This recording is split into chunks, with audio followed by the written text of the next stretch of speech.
It was a quiet Saturday morning in Millbrook, a small town that thrived on routine and familiarity. Locals loved to say that nothing ever changed here, and for the most part, they were right. The grocery store on Main Street opened at 7, the church bells rang on the hour, and the Millbrook Diner stood as the heart of the community. Families gathered there after Sunday service. Teenagers stopped by for late-night milkshakes, and old men lingered over endless cups of black coffee. That's why no one could have predicted what happened one summer morning, when a handful of customers walked into the diner as usual, and walked out hours later fighting for their lives. The first calls came into 911 around 10:15 a.m. A woman named Carla Martinez collapsed on her kitchen floor less than an hour after finishing her breakfast omelet. Minutes later, a young couple, Ben and Lydia, who had been seated in the booth across from her, were rushed to the hospital with severe vomiting, dizziness, and fainting spells. Before long, the ER was overwhelmed.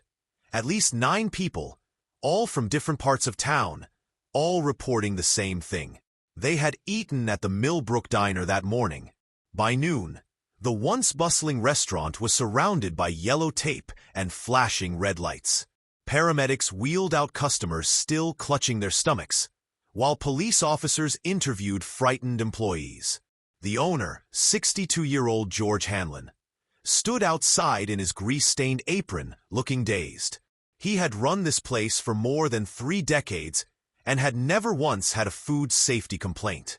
"Someone's trying to ruin me," George muttered to reporters, his hands shaking.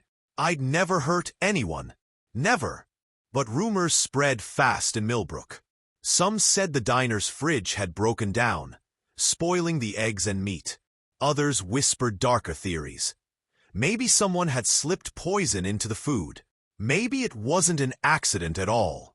Detectives began their work with the kitchen. Health inspectors combed through every corner, testing surfaces, utensils, and ingredients.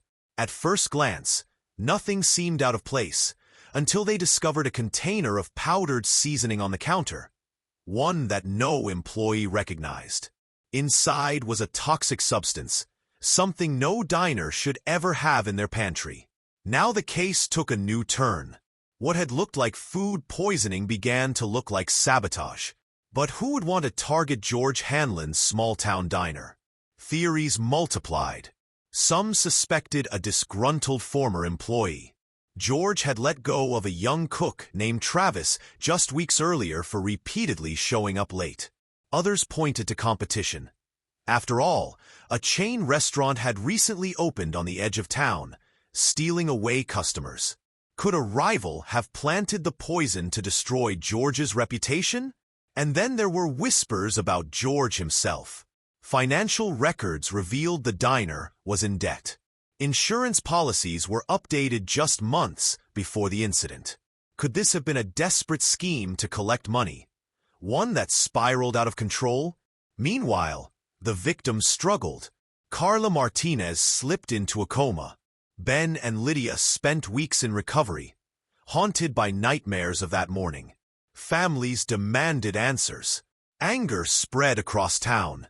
The diner that had once been a place of comfort was now a crime scene. As investigators pieced together security footage, they noticed something chilling. Around 7:45 a.m., before the breakfast rush, a figure in a hoodie entered the back door of the diner.